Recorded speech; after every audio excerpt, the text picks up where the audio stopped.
주셨으면 좋겠습니다. 지난주에 휴가 기간이어가지고 휴가 잘 다녀왔는데 날씨가 너무 덥더라고요.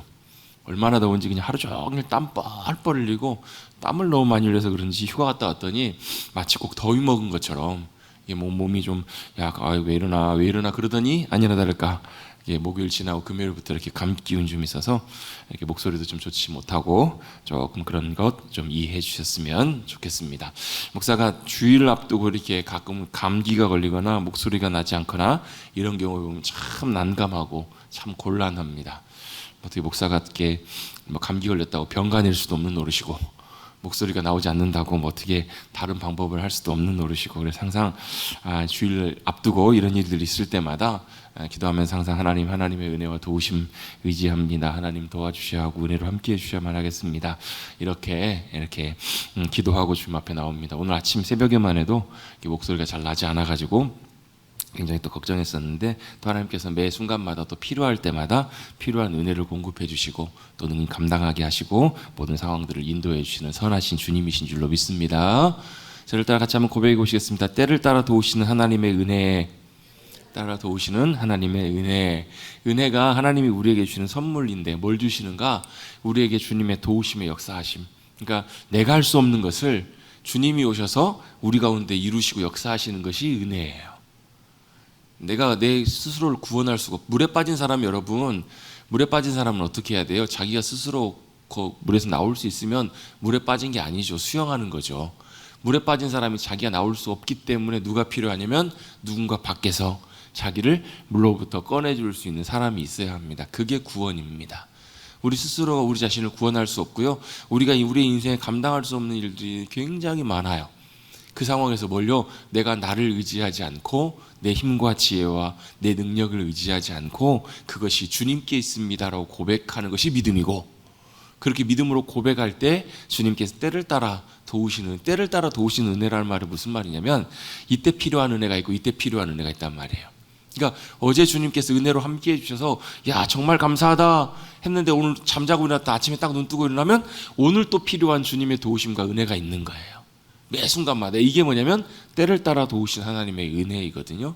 이 은혜가 우리의 삶을 붙잡아 주십니다. 그래서 사도 바울이 고린도후서에 고백했던 것처럼, 고린도후서 12장에 고백한 것처럼 내가 약할 때 꼭 강함입니다 라고 고백한 그 말씀의 의미가 이런 의미예요. 무슨 의미냐면 내가 잘할 때는, 내가 괜찮을 때는 몰라요. 여러분, 건강이 소중하다는 걸 언제 알죠? 여러분이 오늘은 좀 대답을 좀 잘해 주셔야 합니다. 건강이 소중하다는 걸 언제 하냐면 건강을 잃고 건강에 어려움이 있을 때 건강이 정말 필요했던 거구나, 소중하구나, 주님 저에게 건강을 주세요 라고 이렇게 기도한다고요. 근데 그거는 여러분, 건강을 잃었을 때, 건강이 안 좋을 때만 구하는 것이 아니라 우리가 잊어버리고 살아서 그렇지 매일매일 매 순간마다 주님의 은혜가 우리의 삶의 건강들을 붙잡고 계셨기 때문에 아무 문제가 없었던 거예요. 그럼 문제가 생기는 건 뭐예요? 문제가 생기는 건 그걸 깨달으라는 거예요. 겸손하게 그 건강이 내가 건강관리 잘해서 내가 건강했던 것이 아니구나, 내가 타고난 것이 건강해서 그런 것이 아니라 지금까지 지내온 것이 하나님의 은혜였습니다라고 고백하는 것처럼 하나님의 은혜와 도우심이 함께해 주셨기 때문에 그런 것이고, 또 건강이 어려울 때는 그 은혜를 겸손하게 의지하고 엎드려야 된다는 것을 우리가 깨닫고 주님 앞에 나아가는 것, 그게 바로 우리가 배워야 될 중요한 사실이라는 거예요. 그게 은혜로 살아가는 삶입니다. 여러분, 하나님의 때를 따라 도우시는 은혜를 힘입어서 우리의 삶의 모든 순간순간마다 넘어야 될 산을 잘 넘고 감당해야 될 것들을 잘 감당하시고 승리하시는 사랑하는 성도님들 되시기를 간절히 주님의 이름으로 축복합니다. 그 은혜가 어디 필요하다고? 우리의 모두 한 사람 한 사람 인생 가운데, 또 우리의 가정 위에, 우리의 교회 위에, 이 시대 위에 참 주님의 은혜와 도우심이 너무너무 필요합니다. 여러분, 요즘 막 뉴스들을 보면 막 참 희한한 기상천외한 막 별의별 뉴스들이 다 있습니다. 참 안타까운 소식들도 참 많고 마음이 무거워지는 그런 소식들도 참 많아요. 지난주에도 보니까 기사를 주보를 본다고 할 뻔했네요. 지난주에도 보니 뉴스를 보니까 그런 뉴스가 나와요. 여기 멀지 않는 곳에서 저수지에서 탯줄도 그대로 감고 있는 아이 시신이 발견이 된 거예요. 아직 어떻게 된 연유인지 발견되진 않았지만, 그럼 아마 이제 출산을 했다가 그 아이를 그냥 유기를 했겠죠. 거기다가 샬퍼렸겠죠. 여러분 참 보면 그런 소식을 들을 때마다 너무 안타깝기도 합니다. 아무 관련도 없고 아무 뭐 원한이나 이런 것도 없는 사람인데 큰 흉기를 일본도를 휘둘러 가지고 사람을 살해하기도 하고, 어제는 또 뉴스를 보니까 어떤 사람이 차를 이렇게 주차를 했는데 옆에 갑자기 있던 사람이 오더니 차에 와이퍼를 빼가지고 차를 막 이렇게 손상을 시키더라는 거예요. 왜 그런가 봤더니 주차하는 게 마음에 안 들어서 그랬다는 거예요. 술 취한 사람이.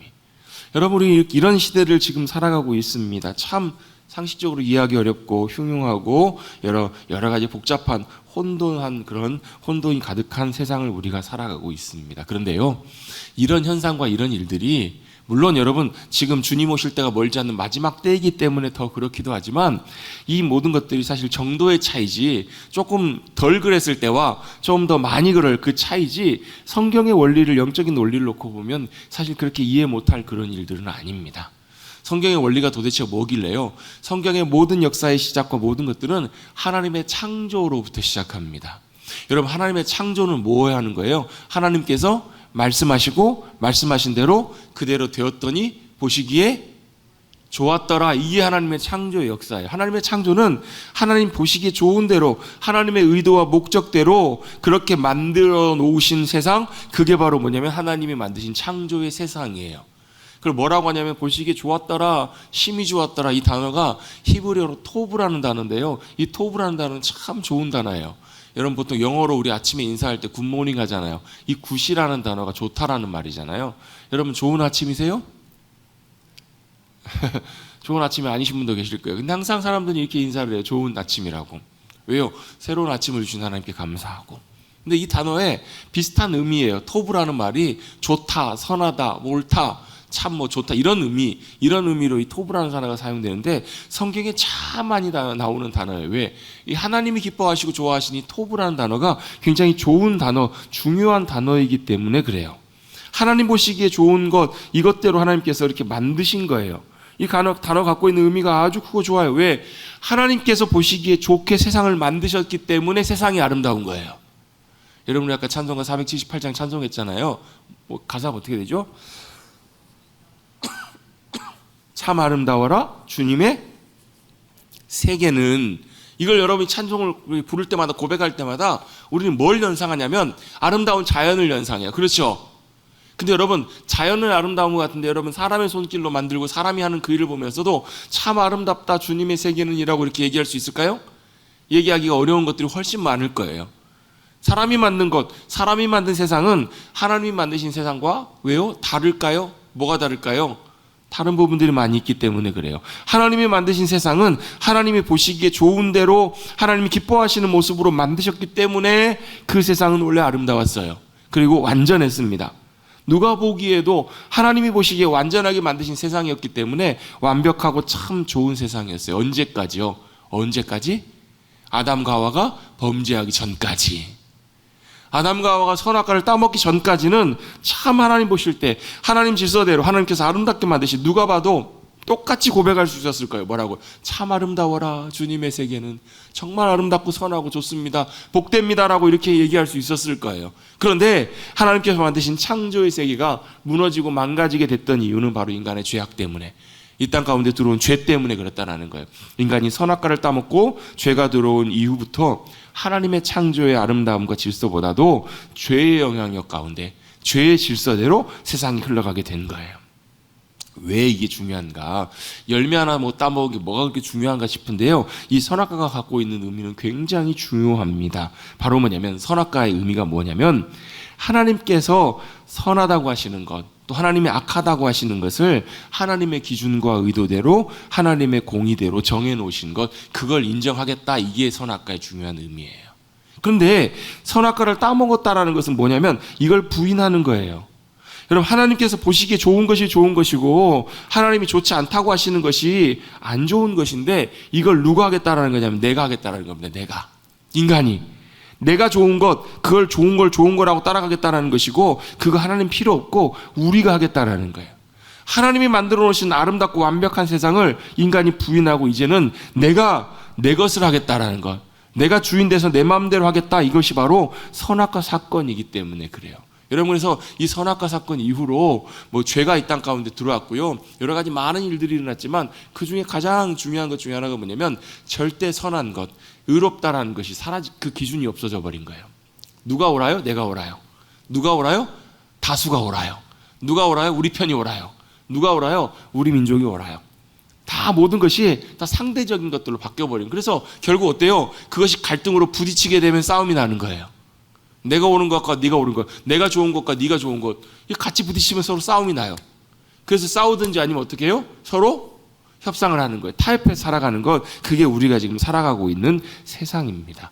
여러분, 어린아이들, 태어난 아이들 보면 뭐부터 해요? 다 자기 좋은 것, 자기 하고 싶은 것, 그거 다 얻고 싶어 합니다. 자기가 기뻐하는 것, 그걸 구하고 살아가요. 근데 그건요, 어린아이들만 그런 것이 아니라 누구도요, 죽을 때까지 다 똑같아요. 그래서 여러분, 행복한 인생을 여러분, 우리는 뭘 꿈꾸냐면 내가 기뻐하는 것, 내가 좋아하는 것, 내가 얻고자 하는 것, 그걸 얻으면 내가 행복해요. 안 되면 어떻게 해요? 때를 써요. 안 되면 어떻게 해요? 불행하다고 느낀다고요. 그게 왜 그럴까요? 그게 바로 뭐냐면 그 행복의 기준조차도, 좋은 것과 나쁜 것의 기준조차도 모든 것들이 바로 내가 기준이 되어 있기 때문에 그래요. 그래서 여러분, 우리가 다시 하나님께서 만드신 아름다운 창조의 세상, 그 창조의 질서, 참 아름다워라 주님의 세계는 그 주님이 다스리시는 나라와 주님의 역사하심이 우리 가운데 임하기 위해서는요, 제일 먼저 해야 되는 것이 바로 뭐냐면 선악과를 따먹는 것이 아니라 선악과 앞에 서는 거예요. 선악과 앞에 선다라는 게 무슨 말이냐면 이런 의미입니다. 하나님이 좋으신 것이 좋은 겁니다. 하나님이 옳다고 하시는 것이 옳습니다. 하나님이 잘못됐다고 하는 것이 잘못된 것입니다. 이게 뭐예요? 이게 바로 뭐냐면 하나님 앞에 순종하는 것, 하나님 중심으로 돌아가는 것, 그것이 바로 중요한 의미입니다. 이것이 되기 시작할 때 여러분, 다 모든 것들이 다시 처음부터 맞아떨어지기 시작합니다. 그래서 여러분, 내가 보기에 좋은 게 아니고요, 뭐가요? 하나님 보시기에 좋은 게 좋은 거예요.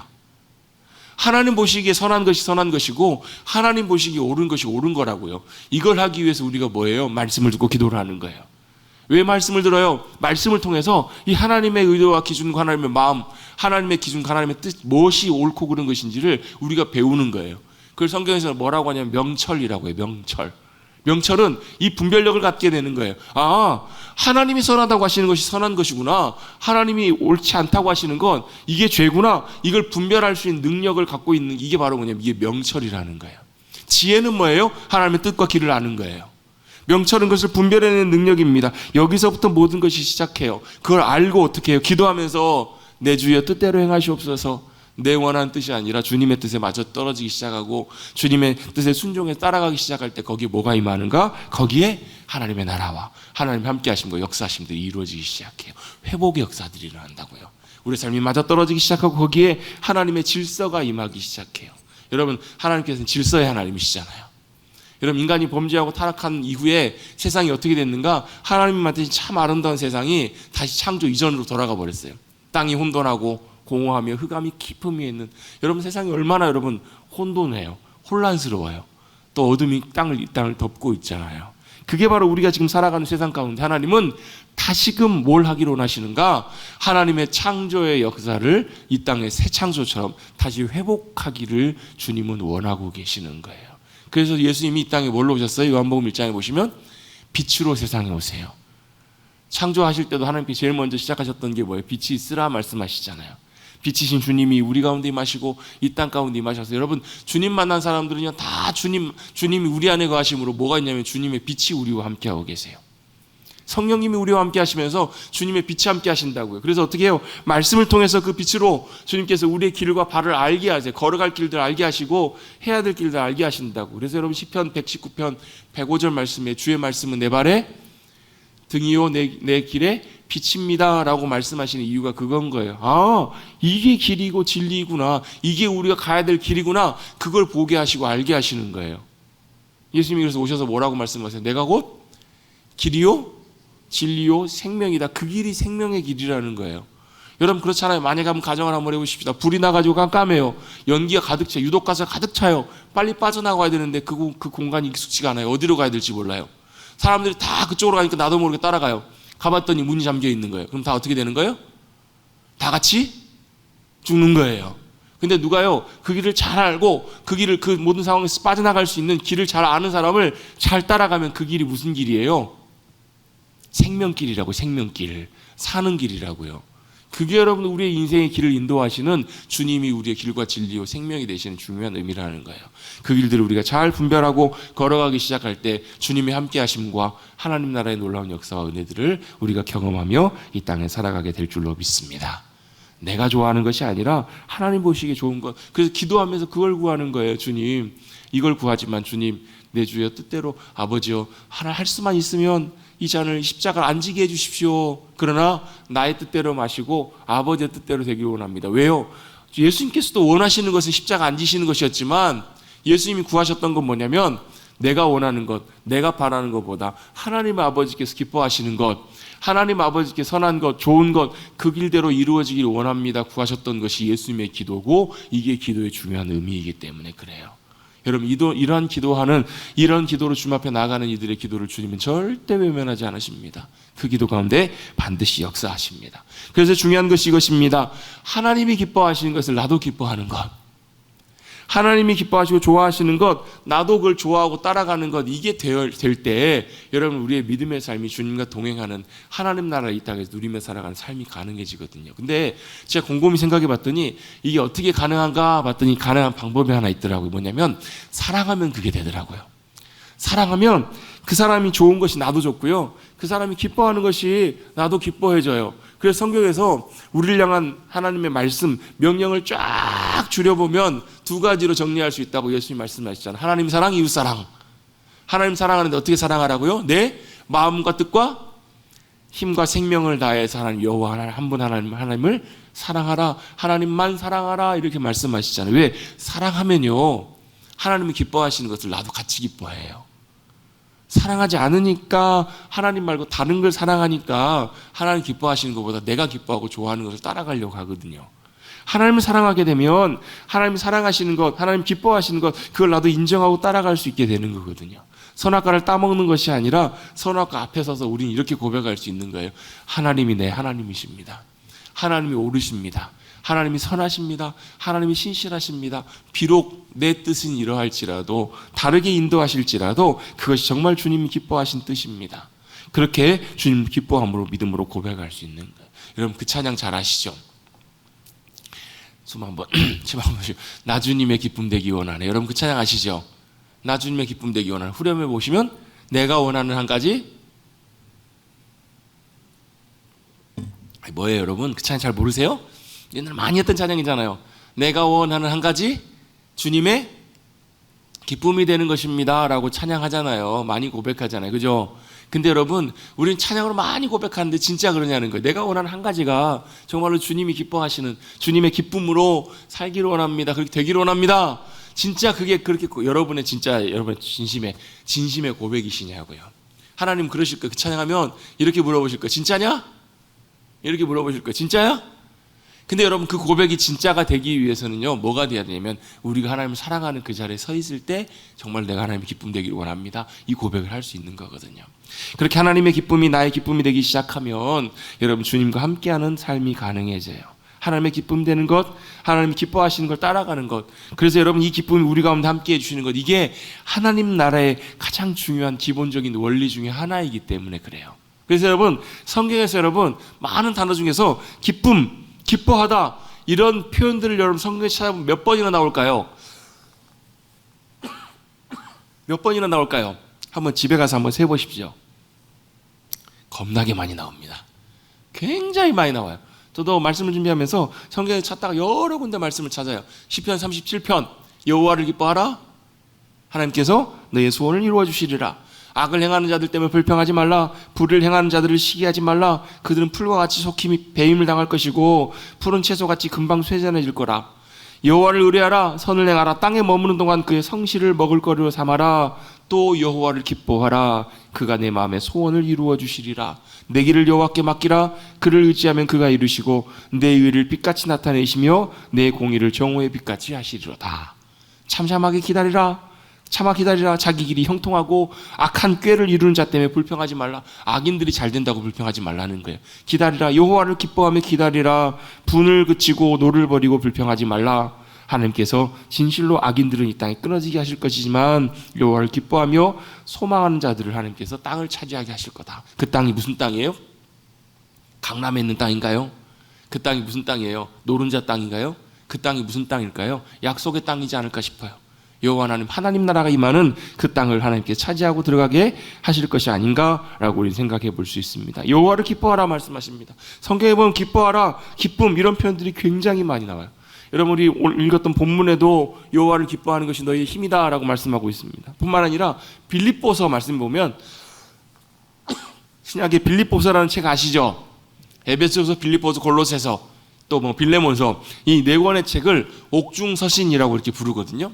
사도 바울이 이제 로마로 압송이 돼가지고 이제 가택연금이 돼 있습니다. 물론 이 감옥이 뭐 철창 있는 그런 감옥은 아니고 집에 이제 감옥처럼 이렇게 재판을 앞두고 이렇게 가택연금이 되어 있는 상태예요. 가택에 갇혀 있을 때 그곳에서 빌립보 교회 성도들에게, 에베소 교회 성도들에게 썼던 편지가 옥중서신이라고 불려져 있어요. 자, 사도 바울이 지금 미결 쓰신 분이긴 하지만 죄수처럼 감옥에 갇혀 있습니다.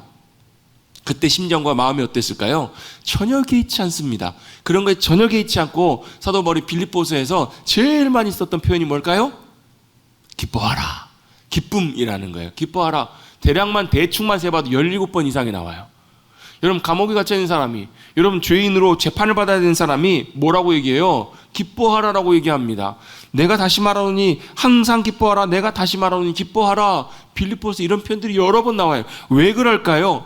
왜 그렇게 표현했을까요? 사도 바울이 진짜 기쁨의 의미가 무엇인지를 사도 바울은 알고 경험했고 그 기쁨들을 성도들이 누리며 살기를 원했기 때문에 그렇더라는 거예요.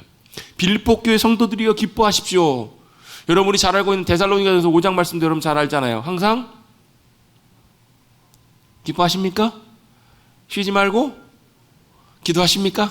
범사에 감사하십니까? 왜요? 이것이 너희를 향하신 그리스도 예수 안에서 너희를 향하신 하나님의 뜻이다라고 말씀하세요. 하나님의 뜻이라는 말은 뭐예요? 하나님 기뻐하신 일이라는 거예요. 하나님이 원하신 일이 우리 항상 기뻐하는 거래요. 항상 기뻐할 수 있으세요? 아니요, 안 돼요. 기뻐하지 못할 때가 훨씬 많잖아요. 하루에 몇 번이나 기뻐하세요? 몇 번이나 기뻐하십니까? 기뻐할 일이 있어야 기뻐하죠. 어떤 날은 여러분 하루 한 번도 기뻐할 일이 없으면 항상 한 번도 기뻐하기가 쉽지가 않잖아요. 여러분 이 기쁨의 의미가 무엇인지를 참 아는 것이 참 중요합니다. 성경에 기뻐하다, 기쁨이라는 말이 여러 번 나오지만 그것은 단순히 어떤 기뻐하는 감정이나 기분보다도 중요한 의미를 갖고 있습니다. 여러분 C.S. 루이스라는 분 이름 들어보셨죠?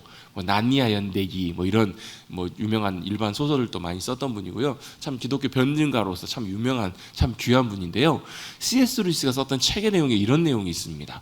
기쁨이라는 것이 그냥 단순한 기쁨의 감정이나 기분이라면 그것은 별로 그렇게 중요한 것이 아니라는 거예요. 기쁨에서 중요한 것은 그 내가 기뻐하는 감정이나 기분보다 중요한 것이 내가 기뻐하는 대상이 무엇인가, 그게 중요하다는 거예요. 내가 기뻐하는 것, 그 감정은 별로 중요치 않다. 기쁨은 마음의 상태나 느낌이기 때문에. 그렇잖아요. 여러분 우리 기뻐하다고 하면 뭘 생각하세요? 기뻐한다, 기뻐하라 이러면 막 좋아하는 거, 웃는 거 이런 거 생각하시잖아요. 그죠? 아니에요? 기뻐하다 그러면 기쁨은 어떤 감정적인 개념으로 이해를 하시잖아요. 기뻐하는 감정, 그죠? 느낌, 그게 있어야 여러분 우리 기쁜 거잖아요. 그죠? 그런데 그것은 그렇게 중요하지 않다라는 거예요. 진짜 중요한 것은 내가 기뻐하는 그 대상이 무엇인가가 더 중요하다라는 거예요. 쉽게 말해 바꿔 표현해보면 뭐 때문에 기뻐하는가? 기쁨의 참된 가치는 기쁨의 대상이 있다. C.S. 루이스가 이렇게 얘기했던 이 말의 의미는 내가 지금 기뻐하고 좋아하는 것, 그것보다 내가 뭐 때문에 기뻐하고 있는가, 내가 기뻐하는 대상과 이유, 목적이 무엇인가가 더 중요한 문제라는 거예요. 예를 한번 들어보겠습니다. 도박을 좋아하는 도박 중독자가 도박을 하다가 돈을 다 땄어요. 기뻐요, 안 기뻐요? 얼마나 기쁘겠냐고, 얼마나 좋겠냐고요. 카지노에 가가지고 진탕 돈 다 날리다가 딱 땡겼는데 잭팟이 터진 거예요. 막 수십억을 따게 됐어요. 기뻐요, 안 기뻐요? 기뻐요. 그런데 그 기쁨은 어때요? 그 기쁨은 오히려 그 사람을, 자신을 더 망치게 하는. 여러분 그럼 큰 판돈 따가지고 어떻게 할까요? 내가 이제 큰 돈 땄으니까 다시는 내가 안 해야지, 이런 사람 저는 못 봤어요. 어떻게 해요? 더 깊은 수렁으로 빠져들어가요. 도둑이 들어가가지고, 도둑이 집에 들어가서 물건을 훔쳤는데, 부잣집에 가서 물건을 훔쳤는데, 훔쳐가지고 잘 도망 나왔는데, 나중에 보니까 엄청나게 가치 있는 보석, 엄청나게 진귀하고 비싼 보석을 훔쳤어요. 기뻐요, 안 기뻐요? 얼마나 좋겠냐고요. 얼마나 기쁘겠냐고요. 그런데 그 기쁨은 뭐 하는 거예요? 그 사람이 영혼을 망치는 거라는 얘기예요. 요즘은 별로 뭐 우리나라 로또는 뭐 별로 이제 감동이 많이 안 되지만 여러분 뭐 미국 같은 데 보면 지금도 뭐 슈퍼볼이니 뭐 이런 복권이 당첨되면 몇 천억 이렇게 당첨이 되기도 합니다. 여러분 그 복권이 당첨되면 기분이 어떨까요? 뭐 당첨이 돼 보셨어야 그 기분이 어떤지 알죠. 아마 좋아서 팔짝팔짝 뛸 거예요. 얼마나 기쁘고 좋겠냐고요. 그런데 많은 경우에 그 기쁨이 자신과 가정과 자신의 삶을 파괴해 버리는 경우들을 너무너무 많이 봐요. 왜요? 그 기쁨이 진짜 그 사람의 기쁨일까? 정말로 좋아하고 기뻐하는 감정 그 자체가 아니라 중요한 것은 내가 무엇 때문에 기뻐하고 있는가, 그 기쁨의 대상과 그 기쁨의 이유가 중요한 문제이기 때문에 그래요. 돈 많으면 좋죠. 돈이 많으면 얼마나 좋아요. 근데 여러분 그 돈 때문에 여러분 그 돈이 주는 기쁨이 오히려 우리의 영혼과 우리의 삶을 망칠 때가 있다라는 거예요. 내가 얻고자 하는 것, 내가 성취하고자 하는 것, 내 성공의 이유, 성공의 목적, 그 좋아하는 그 많은 것들을 내가 구하고 찾고 그것 때문에 내가 기뻐하기를 원하고 실제로 그것을 누렸을 때 기뻐하겠지만 진짜 그것이 내 삶의 기쁨인가? 그것이 나에게 정말 중요한 기쁨을 주는가? 그걸 정확하게 우리가 확인해보고 따져볼 필요가 있다라는 거예요. 기쁨은 제일 중요한 것이 기뻐하는 감정보다 내가 기뻐요 이거보다 내가 무엇 때문에 누구 때문에 그 기쁨의 대상과 이유가 더 중요하기 때문에 그렇습니다. 여러분 우리는 기뻐해야 될 분명한 이유와 대상이 있습니다. 바로 무엇이냐면 하나님이 우리의 기쁨이 되어주십니다. 할렐루야. 하나님이 내 기쁨이 되어주실 때 세상에서 줄 수 없는 참 큰 기쁨을 우리가 소유하고 누릴 수 있어요. 그 기쁨은 변하지 않아요. 제가 말씀을 준비하다가 좀 표현이 좀 그렇지만 이런 생각 마음이 들었어요. 이 하나님으로 인해서 기뻐하는 기쁨, 하나님이 내 기쁨이 되실 때 이 기쁨은 마치 어떤 느낌인가? 진한 깊은 육수로부터 나오는 깊은 맛 같은 기쁨이랄까요? 좀 표현이 좀 그렇지만 그냥 여러분 그냥 주는 그냥 잠깐 주고 없어져 버린 또 인공적인 감미 이런 데서 오는 기쁨이 즐거움이 맛이 아니라 진짜 깊은 육수의 맛. 여러분 그렇잖아요. 정말 깊은 육수 맛보면 어떤 느낌 드세요? 이야 진짜 깊다 진하다 이런 느낌 드시죠? 이런 거 별로 안 좋아하시나 봐요. 저는 국물을 좋아해가지고 이런 걸 참 좋아하거든요. 깊은 육수의 맛처럼 하나님이 주시는 하나님으로 인한 기쁨은 인간 영혼 깊은 곳에서 주시는 하나님이 주시는 만족과 감격 기쁨, 그것이 바로 하나님께서 기쁨을 주실 때 누릴 수 있는 기쁨이라는 거예요. 여러분 하나님이 저와 여러분의 기쁨이 되시기를 주님의 이름으로 축복합니다. 그래서 성경에서 여러분 주님을 만났던 이들이 누렸던 기쁨들은 다 이러한 기쁨이었어요. 수가성 여인 물길으로 왔다가 예수를 만나요. 주님을 만나고 그 영혼의 갈증이 해결돼요. 그 속에서부터 뭐가 솟아오르기 시작해요? 기쁨이 솟아오르기 시작해요. 아무에게도 주지 않았다. 아무에게도 누릴 수 없었던 그 기쁨 때문에 그의 삶이 완전히 뒤집어지잖아요. 바뀌잖아요. 그래서 사람을 그렇게 기피하고 피했던, 요즘으로 말하면 대인기피증이었겠죠. 공황장애나 이런 거였겠죠. 사람들을 만나기 싫어했던 그 여인이 자신의 깊은 곳에서부터 주님께서 주시는 기쁨이 솟아오르기 시작하면서 주님 만나는 그 기쁨과 감격 때문에 어떻게 해요? 사람들을 향해서 뛰어나가기 시작해요. 그의 삶에 완전히 변화가 있습니다. 그게 뭐예요? 주님이 주시는 기쁨이에요. 여러분 예전에 많이 했던 찬양 있잖아요. 내게 강 같은 평화. 여러분 그 두 번째 2절인가요? 2절인 3절인 가사에 보면 내게 샘솟는 기쁨, 샘솟는 기쁨. 여러분 그 샘솟는 기쁨은 여러분 우리 안에 깊은 영혼 깊은 곳에서부터 나오는 기쁨이에요. 그냥 여러분 우리가 좋은 걸 보고 재밌는 걸 보고 우리의 좋은 일이 생겨서, 아니면 여러분 어떤 TV 프로그램 보다가 즐거워서, 아니면 내게 어떤 기쁨을 주는 그것들 때문에 기뻐하는 것이 아니라, 그건 여러분 어때요? 이따가 금방 없어져 버리잖아요. 사라져 버리잖아요. 좋다가도 안 좋잖아요, 여러분. 근데 어때요? 우리 영혼 깊은 곳에서 샘솟는 기쁨은, 하나님이 주시는 기쁨은 여러분 영원한 기쁨이고 사라지지 않는 참 이 세상의 기쁨과 비교할 수 없는 참된 하늘의 기쁨인 줄로 믿습니다. 그 기쁨을 하나님께서 우리에게 주시기를 원하시는 거예요. 여러분 사도행전 16장 말씀에 보면 사도 바울이 빌립보에 갔다가 거기서 복음을 전하다가 억울하게 감옥에 갇혀요. 억울하게 이제 채찍에 맞고 감옥에 갇히게 되는데요. 그때 하나님의 초자연적인 역사가 일어나요. 감옥에 지진이 일어나는데, 지진이면 다 무너져야 되잖아요. 근데 그 지진이 어떤 지진이에요? 문만 열고요, 묶여 있었던 창고와 이런 것들만 다 풀어지는 지진이에요. 이게 뭐예요? 그냥 일반적인 지진이 아니라 하나님의 역사하심, 하나님의 놀라운 역사하심이 그 빌립보 감옥 가운데 임하게 돼요. 왜 그런 역사가 일어나게 됐을까? 결과론적이지만요, 나중에 돌아놓고 보면 그 초자연적인 역사, 사도 바울이 빌립보에 가게 되고 거기서 억울하게 감옥에 갇히게 되면서 한 간수와 한 가족이 놀라운 하나님의 구원을 받게 되는 놀라운 역사를 경험하게 돼요. 여러분, 하나님의 역사하심 가운데 보면 우리가 생각지도 않는, 예상치도 않는 그런 일들을 통해서 주님이 놀라운 일들을 이루시는 것을 보게 돼요. 사도 바울이 딱 그런 상황이에요.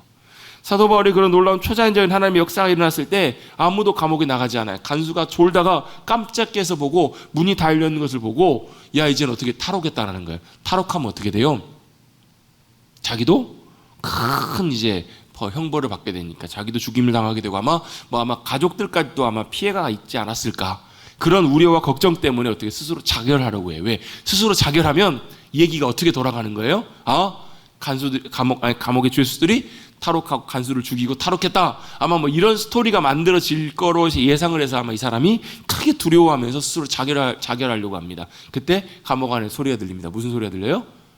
스스로 해하지 말라, 스스로 자기 몸에 칼을 대지 마라, 우리가 다 여기 있다, 이렇게 얘기를 합니다.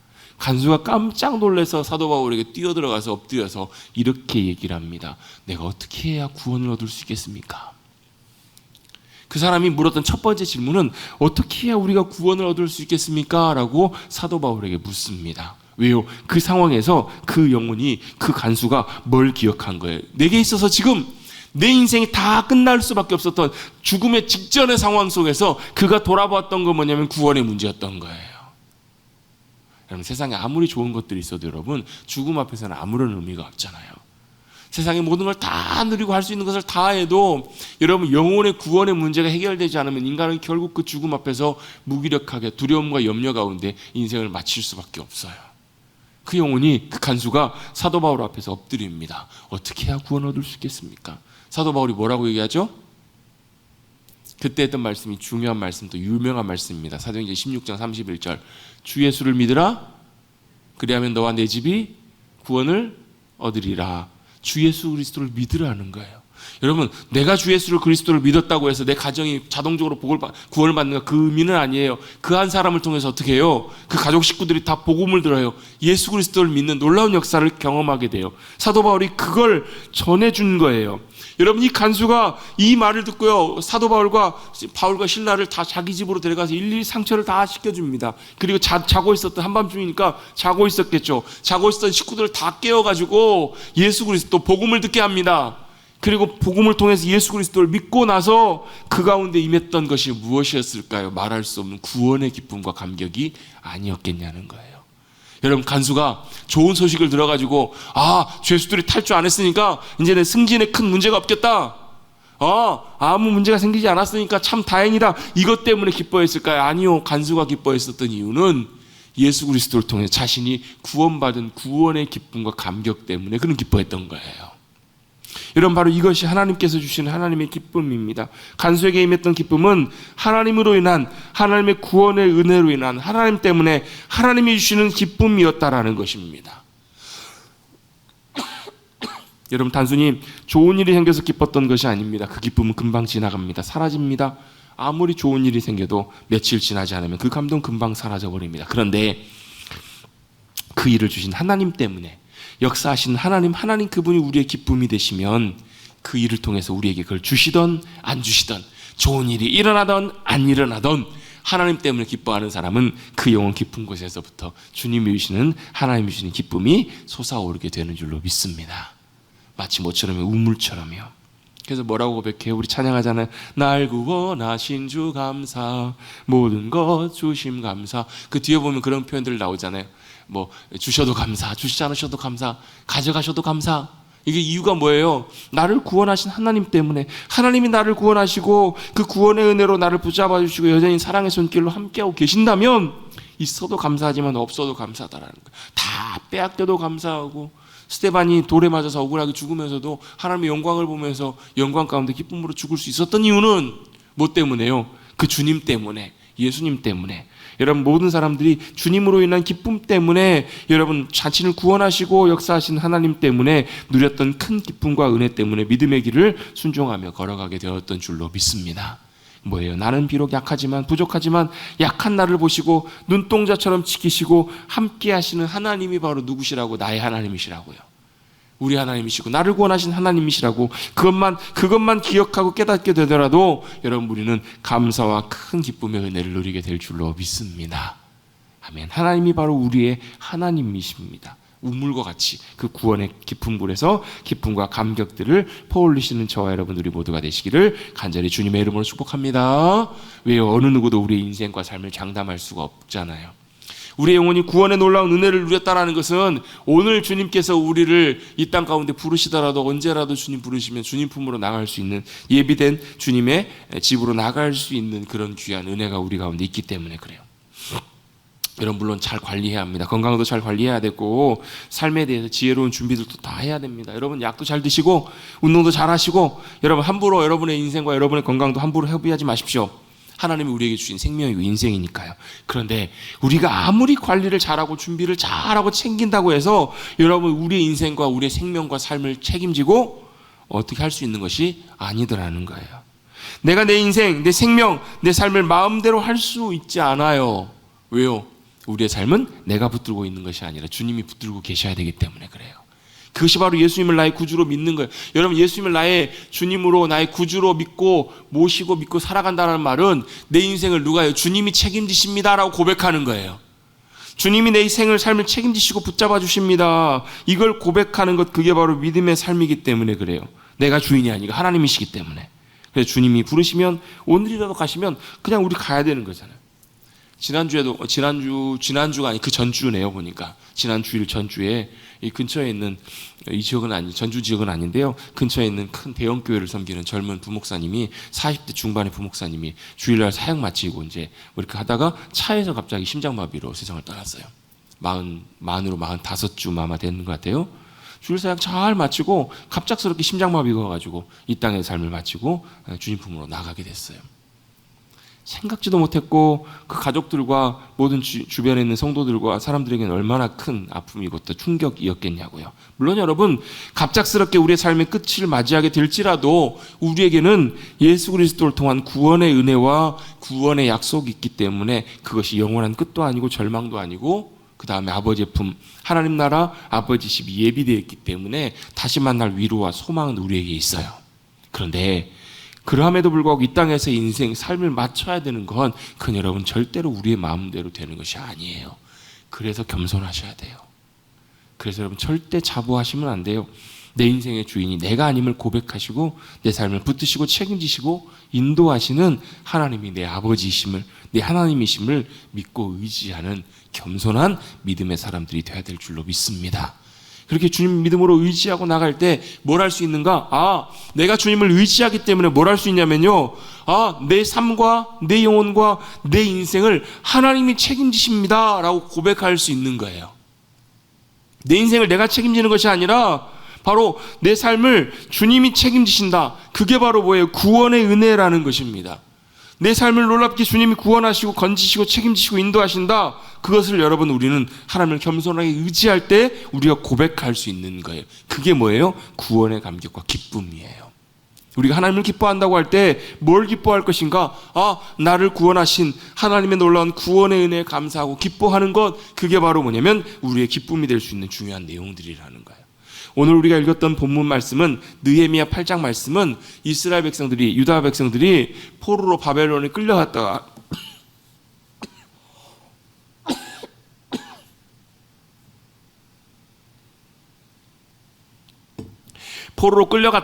다시 이제 유대 땅으로 예루살렘으로 돌아온 그 이후의 이야기입니다. 몇 번에 걸쳐서 다시 크게 한 서너 번에 걸쳐서 다시 돌아오게 되는데요. 마지막에 그들이 돌아오게 되었을 때 그들이 뭘 하게 되냐면 성전이 다 지어지고 그리고 나서 그때 했던 게 바로 뭐냐면 학사 에스라 그리고 총독이었던 느헤미야가 뭘 하기 시작하냐면 이스라엘 백성들에게 유대인들에게 말씀을 읽고 가르치는 일을 시작합니다. 일곱째 달 첫째 날이라고 이렇게 표현되어 있는데 일곱째 달 첫째 날은 무슨 날이냐면 나팔절이 시작되는 날이에요. 그리고 그달 14일부터 일주일간이 무슨 절기냐면 성경에 초막절이라고 불리우는 절기입니다. 성경에 보면 신명기 말씀에 보면 초막절이 되면 면제년이 되면 7번째에 뭘 하라고 말씀하고 있냐면 하나님의 말씀을 다 읽어 들리라 라고 말씀하고 있어요. 그러니까 성경 통독을 하라는 거예요. 그때 이제 뭐 그때와 딱 일치했던 것 정확하게 그런 의도대로 했는지 안 했는지는 정확히 알 수 없지만 중요한 건 그 타이밍에 에스라가 모든 백성들을 다 모으고 나서 뭘 하냐면 책을 펴니다. 무슨 책을 펴요? 말씀의 책을, 율법책을 피는 거예요. 하나님의 말씀을 펴서 백성들에게 읽어줍니다. 그리고 나서 하나님의 이름을 송축하고 하나님 앞에 엎드립니다. 지금 뭐 하고 있는 거예요? 예배하며 말씀을 읽고 가르치고 있습니다. 그렇게 말씀을 가르치고 사람들이 백성들에게 말씀을 깨닫게 하고 알게 했더니 어떤 일이 벌어지는가? 오늘 8절 말씀해 보시면요, 하나님의 율법책을 뭐 했다고요? 낭독하고 그 뜻을 해석하여 백성에게 그 낭독하는 것을 다 깨닫게 하니 말씀을 가르쳐 준 거예요. 말씀을 깨닫게 해준, 설명해 준 것입니다. 그랬더니 어떻게 해요? 9절 처음에 보시면 첫 번째 문장에 백성이 율법의 말씀을 듣고 다 울어요. 아니, 하나님의 말씀을 읽고 설명해 줬더니 백성들이 다 울어요. 왜 울었을까요? 왜 울었을까요? 말씀이 역사하기 시작하면 여러분, 우리 가운데 하나님의 은혜가 놀랍게 역사할 때 나타나는 현상 중에 하나가 뭐냐면 우는 거예요. 우는 거. 그냥 우는 게 아니라 뭐 때문에 울어요? 말씀 앞에서 우리 자신을 비춰보고 말씀의 위대하신 하나님과 하나님의 길과 또 그에 따라가지 못하고 그에 전혀 다른 우리의 죄악과 악한 것들이 뭐하기 때문에 비춰지고 깨달아지기 때문에 우리 안에 애통함과 탄식함이 생기는 거예요. 그래서 여러분, 우리 팔복 있잖아요. 팔복. 마태복음 5장에 나오는 팔복이 뭐냐면 5, 6, 7장의 산상수훈은 하나님 나라의 하나님 예수님께서 모습들, 하나님 나라의 원리들을 설명해 주신 내용인데요. 하나님 나라는 가난한 사람이 복이 있대요. 부자가 복이 있는 거잖아요. 가난한 사람이 복이 있대요. 여러분, 물론 이 가난하다는 것은 심령이 가난한 거예요. 물질적으로 부자도 심령이 가난할 수 있습니다. 물질적으로 가난한 사람도 심령이 가난하지 못한 경우들도 많아요. 가난한 사람이 복이 있대요. 또 누가요? 애통하는 사람이 복이 있대요. 의에 줄이고 목마른 사람이 복이 있대요. 어떻게 보면 다 반대인 것 같아요. 세상의 원리와 하나님 나라의 원리가 그렇기 때문에 그래요. 그래서 여러분, 말씀이 우리 가운데 역사하기 시작하고 말씀이 깨달아지고 들려지기 시작하면 어떤 일이 벌어지냐면 우는 역사가 일어나요. 여러분, 뭐 물론 그렇다고 해서 여러분 말씀 읽을 때마다 눈에다가 침 바르지 마십시오. 여러분, 억지로 운다고 울어지는 것은 아니에요. 여러분, 또 여러분, 눈물 흘린다고 단순히 그것만 우는 것만 말하지 않아요. 우리의 영혼에 애통함과 하나님을 향한 탄식과 간절함과 사모함이 부어지게 되는 거예요. 누구에게? 그들에게. 에스라 느헤미야 당시에 백성들이 하나님의 말씀을 듣고 울어요. 아, 우리가 이렇게 포로로 끌려갔다가 고생하고 다시 돌아오게 된 이 모든 이유들이 하나님이 잘못해서 하나님이 우리를 미워하셔서 그러신 것이 아니라 하나님은 여전히 우리를 사랑하시지만, 여전히 이스라엘 백성들을 사랑하고 붙들고 계시지만 우리가 불순종하고 악한 길들을 걸어갔기 때문에 그랬구나라는 것을 그들이 깨닫게 되고 보게 되는 거예요. 여러분, 하나님의 말씀을 읽고 듣고 보는 가운데 여러분, 하나님의 말씀 앞에 여러분 자복하고 통회하고 뒤집어지는 그 역사와 은혜를 경험하시기를 주님의 이름으로 축복합니다. 그 은혜가 임하는 것이 하나님의 말씀이 살아서 역사하는 거기 때문에 그래요. 그게 진짜 하나님의 말씀이에요. 하나님의 말씀이 우리 심령 속에 그렇게 들려지기 시작할 때 그런 일들이 벌어지기 시작해요. 백성들이 하나님 앞에 통곡하며 울기 시작합니다. 엎드립니다. 그때 했던 말이 바로 오늘 말씀이에요. 에스라와 느헤미야가 이렇게 얘기합니다. 오늘은 너희 하나님의 성일이니 하나님의 거룩한 날이니 슬퍼하지 말며 울지 말라. 그리고 나서 10절입니다. 10절 말씀은 다 같이 한 목소리로 같이 읽어보겠습니다. 시작.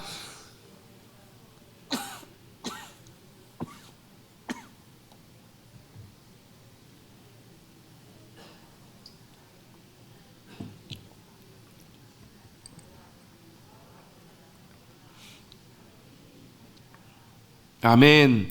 오늘은 주님의 귀한 날이다. 그러므로 너희가 가서 좋은 것들을 먹고 단 것을 마시고 없는 사람들을 같이 나누라. 기쁨과 즐거움을 같이 나누라는 거예요. 그러므로 주님의 성일이니 근심하지 말라. 이 오늘은 걱정하지 말고 뭐 하라고요? 저를 따라 같이 한번 고백해 보시겠습니다. 여호와로 인하여 기뻐하는 것이 너희의 힘이니라. 아멘. 여호와로 인하여 기뻐하는 것이 우리의 힘이라라고 느헤미야가 가르쳐주고 있어요. 우리의 진짜 힘이 뭔가? 여호와 하나님을 기뻐하는 것이 우리의 힘이라는 것입니다. 여러분, 이 힘으로 살아가시는 사랑하는 성도님들 되시기를 주님의 이름으로 축복합니다. 여호와를 기뻐하는 것. 그래서 여러분 우리 소요리 문답, 웨스트민스터 소요리 문답의 첫 번째 항이 뭐냐면 인간의 목적은, 사람의 목적은 여호와 하나님을 영화롭게 하고 그리고요 영원토록 그 하나님을 즐거워하는 것, 기뻐하는 것이라고 표현되어 있습니다. 이걸 어떤 분은, 어떤 목사님이 이렇게 설명하더라고요. 그 중간에 그리고라는 게 있다라는 거예요. 그리고는 뭐예요? 이것과 이것이 똑같다라는 거예요. 인간의 사람들의 목적들은 이라고 표현되어 있지 않고 인간의 사람의 목적은 이라고 표현하면서 하나님을 영광스럽게 하고 여호와 하나님을 영원토록 기뻐하고 즐거워하는 것, 이게 뭐라는 것, 같은 거란 얘기예요. 여호와 하나님을 기뻐하는 것, 이것과 여호와 하나님을 영광스럽게 하는 것, 이게 다른 것이 아니라 따로 떨어진 것이 아니라, 이랬으면 따로 떨어졌으면 목적들은 이라고 했겠죠. 근데 목적은 여호와 하나님을 영광스럽게 하고 그리고 하나님의 영광을 위해서 또 하나님을 기뻐하는 것, 그것이 같은 것이라고 이렇게 설명을 하고 있습니다. 그러면 하나님을 어떻게 기뻐할 것인가? 하나님을 기뻐하는 방법 한 가지만 오늘 나누겠습니다. 어떻게 기뻐하는가? 이렇게 기뻐하시면 됩니다. 환경과 상황과 상관없이 무슨 일이 생겨도 나는 하나님, 살아계신 하나님이 나의 하나님이 되시고 나의 하나님이 되시기에 아무 상관이 없이 하나님만으로 만족합니다. 이게 하나님을 기뻐하는 거예요. 우리가 언제 기뻐한다고? 좋은 일이 생기면 기뻐해요. 우리가 바라고 구하는 일이 생기면 기뻐한다고. 그런데 그거 안 생겨도, 그거 없어도, 아무것도 없어도, 그래서 여러분 하박국 선지자가 뭐라고 고백해요? 비록 무화과 나무 잎이 마르고 포도 열매가 없고 감람나무에 소출이 없고 밭에 먹을 것이 없어도, 이게 무슨 말이에요? 경제적인 소득이 아무것도 없어도, 되는 일이 하나도 없어도, 내 모든 것들이 내 뜻대로 안 되어도, 또 반대로 무슨 일, 무슨 상황이 생겨도, 어떤 어려운 일이 생기고 마음에 안 드는, 말도 안 되는 그런 일이 생길지라도 뭐 때문에요? 모든 것들을 다 빼앗겨도 나를 구원하신 하나님, 나를 사랑하신 하나님, 그분이 함께 하시는 그 한 가지만으로 저는 만족하고 기뻐합니다. 이게 여호와를 기뻐하는 거예요. 구원의 하나님을 인하여 기뻐하고 즐거워하겠습니다 라고 고백하는 것, 이게 바로 하나님을 기뻐하는 것입니다. 여러분, 여러분의 손에 쥐어진 것, 여러분의 일에 되어진 일, 그걸 갖고 기뻐하고 슬퍼하고 낙심하고 또 걱정하고 근심하지 마시고, 우리를 구원하시고 우리를 늘 사랑으로 붙잡아 주시고 함께 하시는 그 하나님이 우리 하나님 되시기 때문에 그 하나님만으로 기뻐하고 기뻐합니다, 좋습니다 고백하실 수 있는 저와 여러분 되시기를 주님의 이름으로 축복합니다.